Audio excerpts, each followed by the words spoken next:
SQ, this is W9MGT here, come back.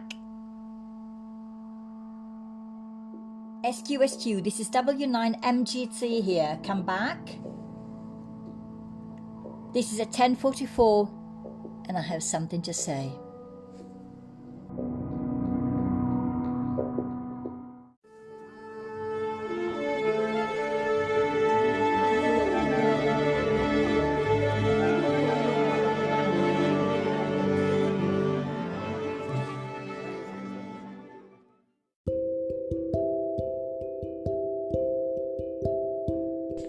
So this is Friday again. We're gonna go back to the regular dates, and to whoever listened to the extra episode, thank you.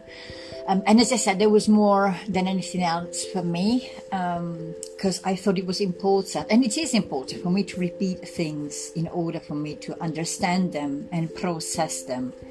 You can imagine me, I'm just here next to the cat, I've got my coffee, I'm waving my hands and I'm explaining things, and it really feels like I'm having sort of like a thinking wall, which I still haven't got.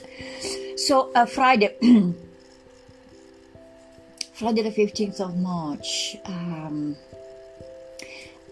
how do I feel after that episode? Well, that little me traveling with Granddad is still very much in me.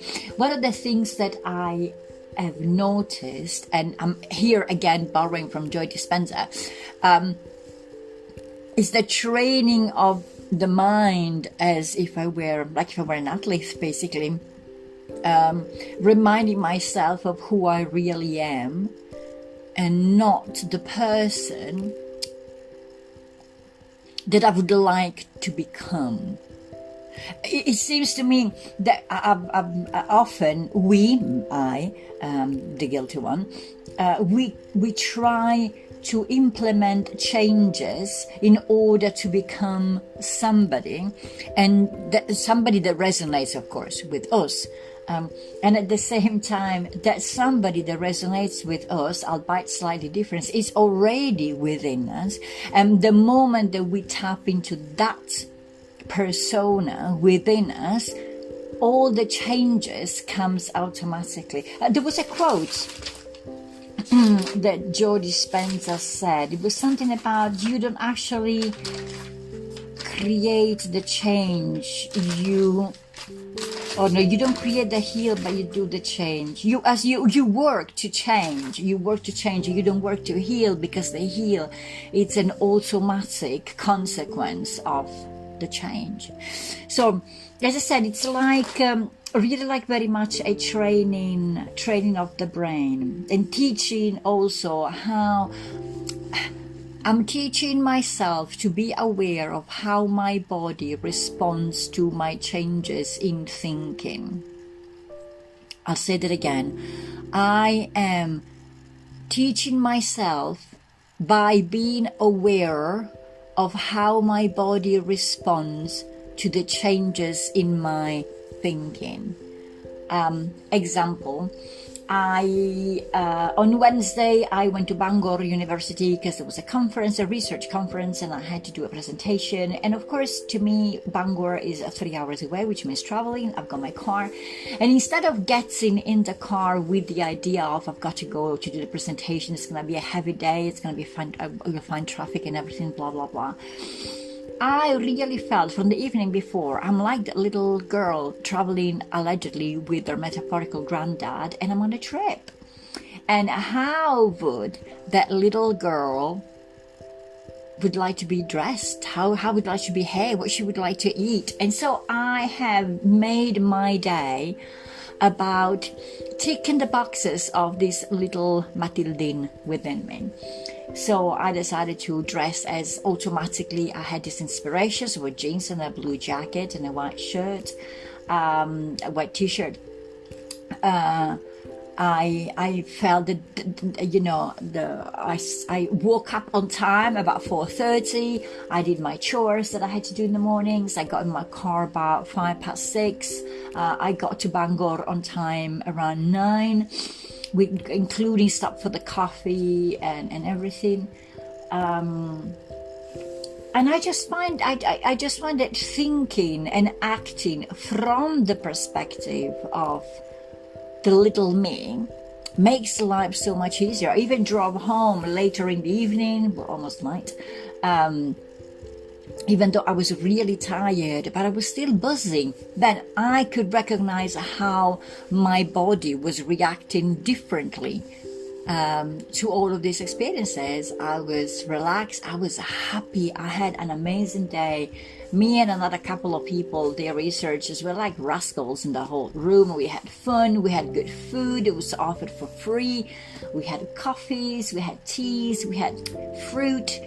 It was just like an amazing day. And then my presentation went great, because I thought, how would this excited little Mathildine go on stage and talk about research? And it was me. I was histrionic. I was a bit of a trickster and a joker, and it was great. And at the same time, I've started doing these little videos about sharing books on TikTok, etc., and also here on YouTube Shorts, and I just like that process. I like that idea. I think that it ticks all the boxes of what interests me. It is books, it is reading, it is critical thinking, it is teaching critical thinking, it is teaching reading, it is sharing knowledge, and that's for free, because I don't get anything, but I get the buzz of being me.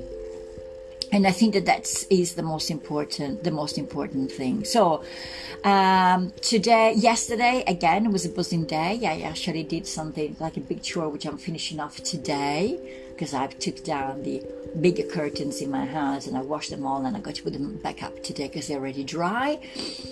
I'm going to see a friend today, that I'm having dinner with another friend later today. I'm on the move. I'm moving, and more than anything else, I've been hitting the mat again in the morning, even if it is just one quick sun salutation and nothing more. But it is me, it is my body. It is getting me ready to live the day. I'm not conquering the day. I don't want to be dragging the day. I just want to live the day with this kind of adventurous outlook on life, curiosity. I want to feel inspired. I want to inspire, and I'm reading amazing books for my thesis and amazing knowledge, and so everything seems to be working fine. How long will it last? Because it's a classical question that I would ask. I think that as long as I remember who I am, i.e. that Mathildine in the car with the granddad, with a pencil and a map, traveling around Italy and then around the world with him. And to be honest, I was talking to my uncle yesterday over the phone, my dad's brother, i.e. one of my granddad's son, and we were remembering the trips that I did with granddad and how happy I was, and he was telling me how granddad was just so in love with me, and it was great to hear somebody say that to me, because I really felt loved by this huge, gigantic, amazing man. So all is good, and all seems to be going the way that it is supposed to go. So I think that this is going to be almost even like a shorter... Is this going to be a shorter episode? Yeah. Is there anything that you want me to say? One of the things that I want to remind myself is that it is not the thinking, the processing, the analyzing, the elucubrating, or the pondering, or the reflecting per se that it is quote-unquote bad. It is the subject matter that I've used, which was constantly reminiscing and finding excuses coming from the past. Because in the end, what creates us about the past is how we think about the past, how much we allow the past to shape us, how much we perceive the traumatic experiences. Again, I was reading again Human Revolution Part 1 by Daisaku Ikeda of the series about finding happiness and peace. And when he was talking about the 10 worlds, and we can see anger, of course, but that anger can turn into passion. I can see trauma and pain, and those can turn into inspiration to help other people. The only realities are the little me traveling with my granddad and the traumatic experiences. Everything else is just a mental masturbation in the end. And we can choose the subject matter. I can choose to not to worry about the traumatic experience, not to allow them to shape me. But remember that I am the one in charge of this body and of this mind and of my thoughts. And as an athlete, I can train myself to create new neural pathways, new thinking process, and for anything that happens to me, finding the positive as an automatic response. And especially, I've noticed, about being, I don't know if I've got to say it, less about me. I'm often out and I've noticed how much I've changed. If I think about the me of years ago, it was always about me, always about my trauma, always about my experiences when I was talking and when I was out with friends. And I've learned instead to be there for friends when they need to have their me moments. Where am I going with this? Maybe making it a bit more even an automatic response in finding the positive when I am alone with myself. I think that this is it. I think that I can leave you with this. I'm gonna leave you just with a little synchronicity of something. I had like a question yesterday that was playing in my head, and then I switched on a YouTube video, and a lovely woman said, "Well, just keep doing what you are doing, because that's fine." And I thought, that's good. So I will keep on doing what I'm doing, because this is fine. Ciao.